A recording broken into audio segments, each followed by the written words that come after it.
yine kanalizasyonları Bunu çekseniz çek. Caddemizin nasıl daha kötü? Bunu çekeceğiz. Sırada asfaltını yaptı bina. Evet. Benim yaptığı mutfak tezgahı maalesef hepsi yerdedir. Bugün duvarları görüyorsunuz aynı şekilde. Kim tarafından teslim edilmiş belli değildir. Bilmiyoruz. Diyorlar ki biz her şeyi kusursuz teslim etmişiz.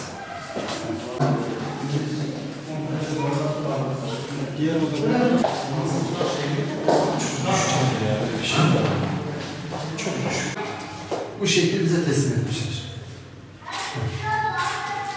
Alttan su almış.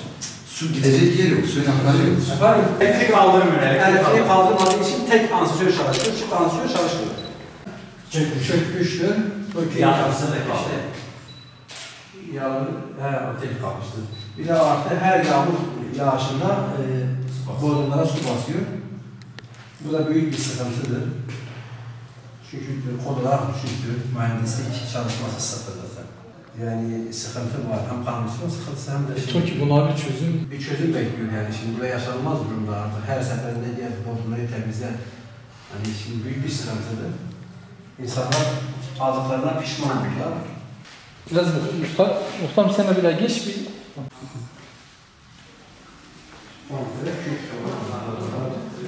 Dedi, yani bilmem ne geldi buraya Ersin uğraştı, bir şeyler yaptı, daha berbat etti. Yani görüyoruz şimdi burada. Bu da hep böyle döküldü zaten. Nasıl lazım diğer şeyde? Gelmiyor burada. Yok, ne elektriği hiçbir şeysi yok. Ters tavanı yok. Penceresi şey yok. yapılmamış. Sığınak tuvaletidir.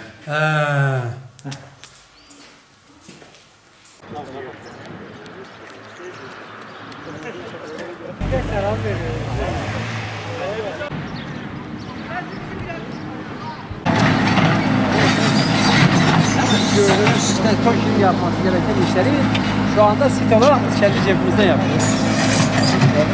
Bu da TOKİ'nin eksikliğidir. Yani buraya en az 15 kamyon toprak yatırıp doldurduk. Bu hale ettik.